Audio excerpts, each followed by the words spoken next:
Welcome to another edition of the Let's Be Frank show. My name is Frank Mentone. I'm the publisher of the Totucket Times.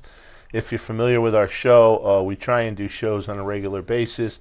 They haven't been too regular lately, but we try and do them on a regular basis to inform the community on what's going on. And I think this will be the third year that I've started the year off with our mayor, Anthony Candelora. Anthony, I'd like to welcome you to the show this evening.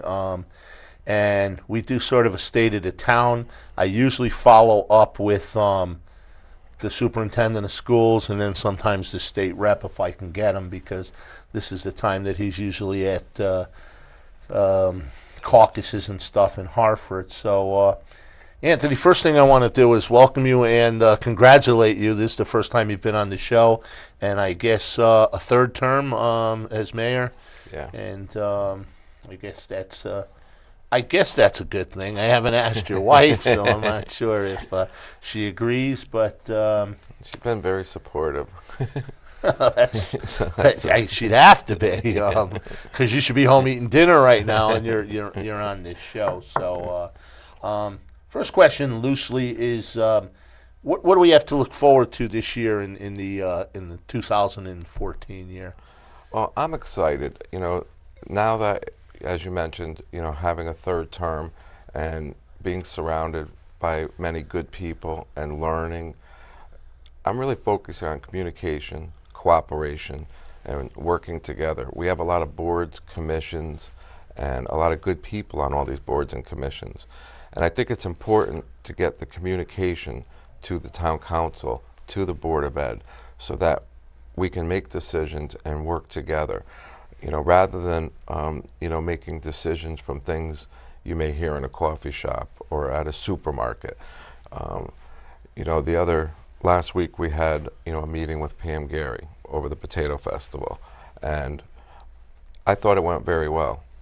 Meeting with a department head, hearing, different things about the Potato Festival and learning about the inner workings gave the town council a lot more insight of their budget, their priorities, and how they can increase their sponsorship, revenues, and different ideas for the festival itself.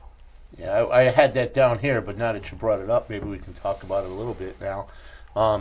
What is going on with that? Because, Pam started the Potato Festival through the Recreation Department 10 years ago, I think now, and a couple of years ago she wasn't going to do it. She was going to do it. Yeah, being on the inside and seeing what actually occurred, it started out as, I think a one-day event. Yep. And then it gradually grew. And the idea or the premise, I think, behind it and the passion was to bring the town together for a day where everyone kind of got together, was able to break bread, if you will, and enjoy themselves. And then it started to grow, and I'm not sure who came up with the idea of the potato and corn, and that was implemented. And then vendors started coming in, amusements, fireworks, and a fourth day was added. Pam, running the rec center and the senior center, with all those responsibilities and the pressures of, this has become a year-round event where you have to start as soon as the Potato Festival closes. You're starting already to start for next year. Yep. So we are going to have a Potato Festival. She's back in the picture after the announcement that she wasn't going to be in the picture. Yeah. And we're going to continue to move forward with that. You mentioned too the commissions and all the good people. Are you having problems? I know volunteering is tough. I've done it for many years. Yes. And are you having problems getting people? Because I know I served on the Park Rec Commission 3, 4, 5 years, and half the time we never had a full commission because I guess the council just couldn't get people to join, to help out. Is that still an issue, or do you have? Right. It starts really with the town committees as far as getting people involved. And I believe, you know, in the present economy that we have and the struggles people are having, volunteering takes a lot of time. And I know you've been, you know, a pillar in our community as far as volunteerism goes, running events and the chamber and all the different things you've done. So no one knows more about it than you. Hopefully, you know, we can get more people involved, maybe some younger, you know, generations coming up, because it's great to have that overlap where you have people that have served for many years that could offer some of their, you know, experience. So yeah, that's a priority this year, to focus on getting Now, if people. someone is interested in serving on a particular committee, do they talk to the town committee of their party? Is that the first step? Like, say, Joe Smith is a Democrat. Does he talk to the Democratic town chairman or Sure. somebody on the committee and say, I'd be interested in serving, and then when there's an opening, they bring it? Is that how it works? That is. If they're, let's say, a Democrat and they would like to get involved, they can go to a Democratic town committee meeting and, you know, discuss. And there's a little process. There's a recruiting executive board, you know, interview, and, you know, people with certain qualifications. If you're a builder or plumber, you know, you may be perfect for the permanent project building committee, planning and zoning, park rec, as you mentioned. So yeah, but the process would be go to your town committee. Now, for an independent or unaffiliated, you know, you also can get involved, and I strongly encourage it. And those people can also go either to the town clerk's office and give their name. They can even give it to the town manager, or contact myself, and you know, we can point them in the direction. Well, that's what I was going to say. Even if you're a Republican and you don't know who the Republican town committee chairman is, or you're a Democrat, you don't know who that is, you can go to the town clerk or the town Right. manager and say, "Hey, look, I'm a plumber, I'm a dentist.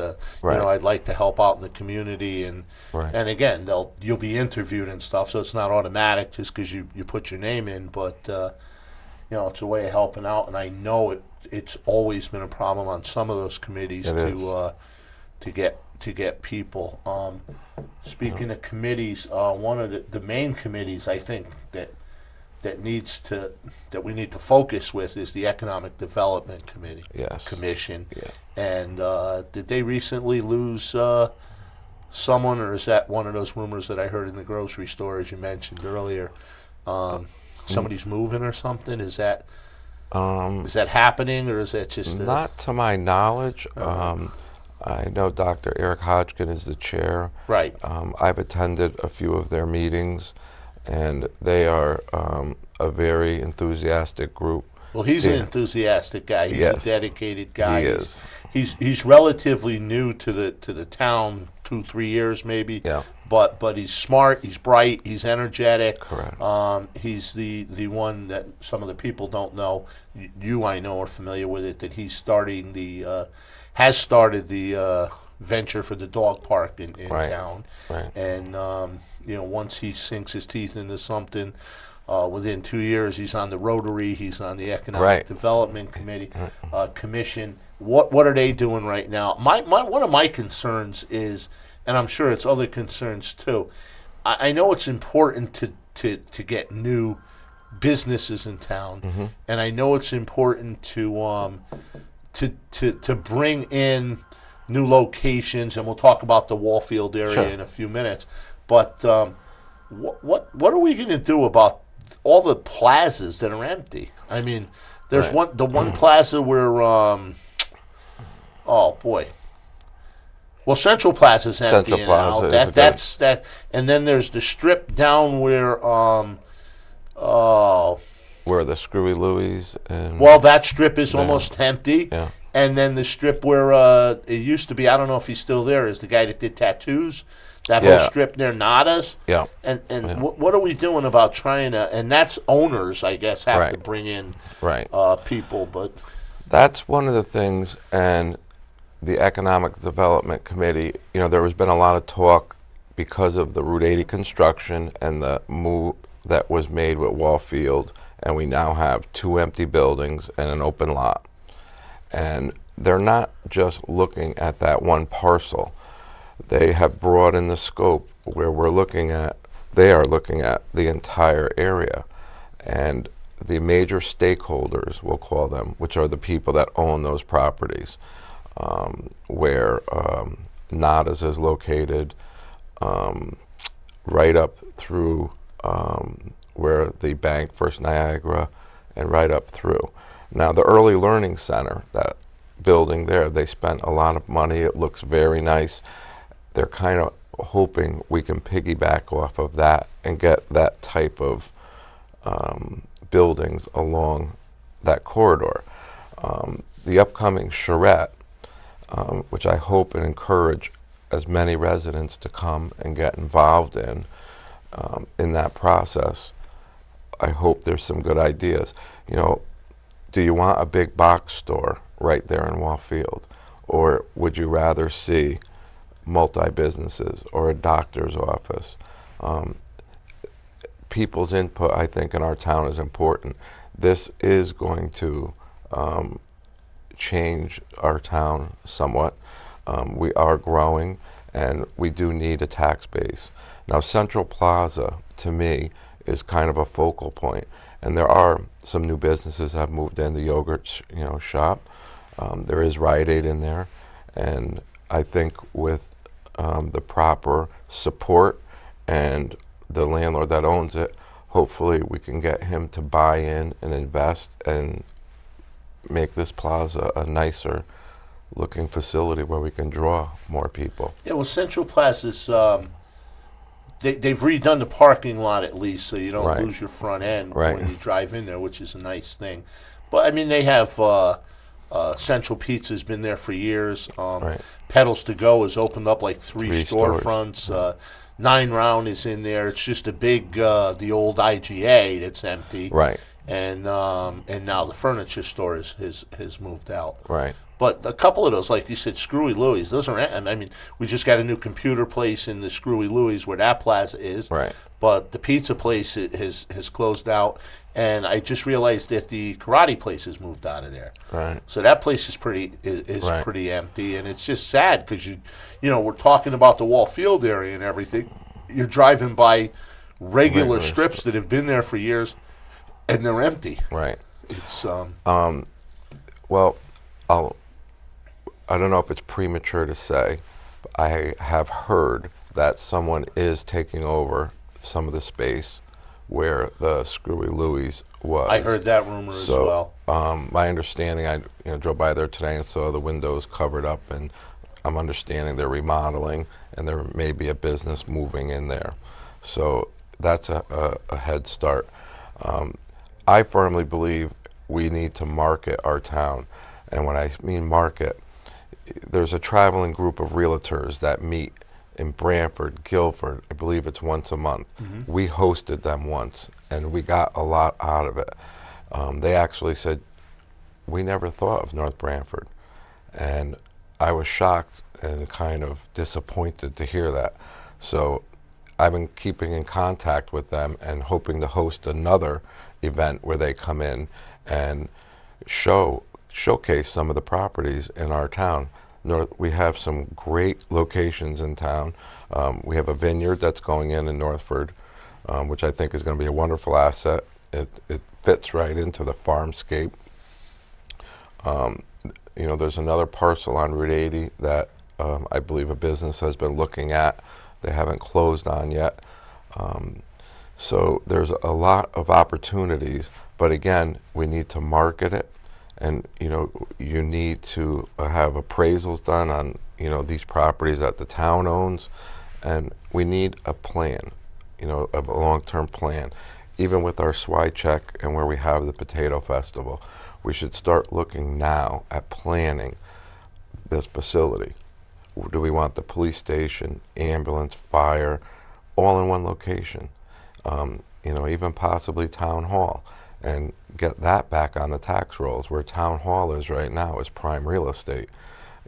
I know it doesn't happen overnight, but you can plan 5-10 years and do it in phases. And it's something I think we really need to look at. Well, that's that's one of the reasons I hate to have you on the show, because I write down 6 or 7 questions and we never get to half of them because I jump all over things when I hear you say certain things. You talked about the charrette study. Now that's for the Route 80 corridor, Warfield, and that's now moved to. It was scheduled for December 14th, I believe. Is it January 25th? It's a Saturday. Yeah, it's a Saturday. I believe it's in the. It's in the Totucket Times and when on it is. Town website. And it's on the town website. And that is, I want to say 10:30, but again, check the town website. Right. But that's for the public to come. Correct. And to suggest. Now, I'm not that familiar, and I'm sure some people who watch the show aren't that familiar with the charrette study, but I remember about 8 or 10 years ago, they did a charrette. And now the town pays for those, am I correct? Right. Well, the first one, my understanding was they got some type of grant money that actually paid for this for the first charrette study that was done. Because somewhere along the line, I saw plans, and I don't know if it came from the study or if it came from something else. They had plans on Route 22 near the police department with walking paths in the back that were going to lead to Mill Road, and the farmland that's owned by the town on the corner of Mill and 22. Mm-hmm. That was going to be all-purpose fields, and and they were going to get all grants, and never happened. Right. I mean, so we paid for the study. They suggested we do A, B, and C. Right. And I think one of those studies even suggested one library, because what they were trying to do in the study, and again, it might not be the charrette study, but I know they did a study. Somebody did, and it was supposed to centralize the town.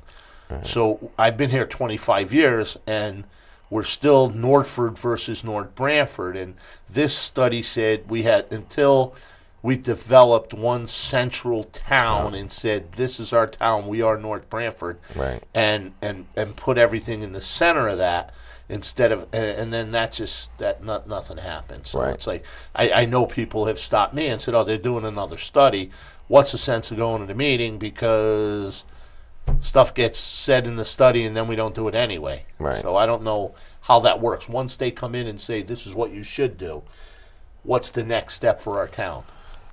I think it takes strong leadership, and you need to get people to buy into it. You know, the old saying, you put 2 people in a room, you can make a decision. You put 9 people or 10 people in a room, and it gets more difficult. I think the studies are very important. We do need to have the facility study and the study on the land, the town, economically, and we've purchased more land. We've added the auger section to our town, so that part of it has changed. So I do think a study is very important, and then I think we need to actually make decisions, make it a priority, and keep moving it forward. So once this charrette process is done, and it goes to planning and zoning or the town council, we keep it alive. And like I said, do it in phases, and let's make a commitment. And we could still keep our community, as everyone loves the small town feel, but we can have buildings that have, let's say, a Cape Cod type style look. But we need to focus and make it a priority and make the commitment to get these projects started and moving forward. Well, that's it. That the early learning center you mentioned earlier, that's a commercial property. It's a large commercial property, but they did that so nice that it's still, your little community when you're driving by. It's not like, and I know people fear that the old timers fear that have been here for a while, that they don't want to lose their farm community. And again, my feeling is the Route 80 corridor has to be commercial. Right. I mean, the rest of our town we can keep, but the Route 80 corridor, right. and we still have the Totucket Historical Society. The way they did the town hall still keeps that old. The way they're doing Route 80 with the cemetery over there, it right. still keeps the look with the church and the whole bit. Right. But again, you need a Wall Field, for instance. You mentioned Wall Field. That's perfect property for commercial, and I know there are some people who are proposing, leave it an open field, leave it a Right. park, leave it a, Right. and maybe the parks go in the rural area, and Exactly. my opinion, I mean, Right. not that it's worth anything, but Right. Well, I mean, I tend to agree. My feeling was, that area of town where Wallfield and the old rec center was, I think has a lot of potential for many different things, and we can still have our small community look. You don't need to have a big box store per se, and we can maybe create some jobs and also bring in some tax revenues. Unfortunately, the way our town's set up, we're not like Branford or Guilford, where you have a main street where people drive slow and you have sidewalks. There are sidewalks there, but unfortunately, we don't kind of have that. And that's a little bit of the problem. But if you get a few anchor stores in there that would draw people, it would help, smaller stores that are in there. So with the charrette coming up, I'm interested to see some of the ideas that come out of it. yeah, I mean, we have some nice property there.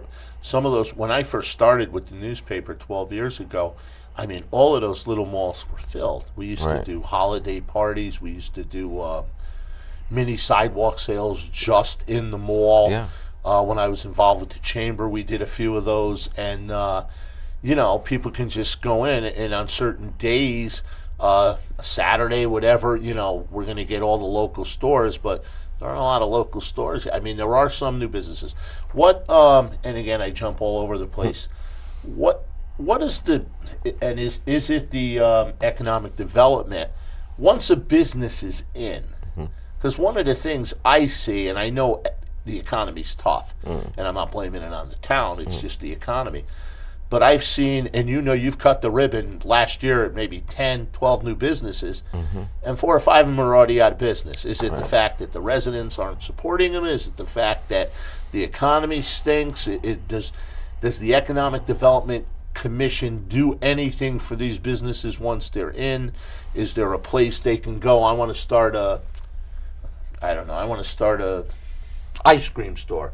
I say ice cream because of my size, but I'm not, gearing anybody up. But who do I go to? Is there some?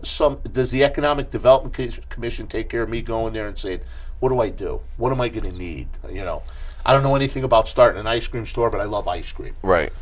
Well, the Economic Development Committee, they are looking to market and bring in businesses into our town.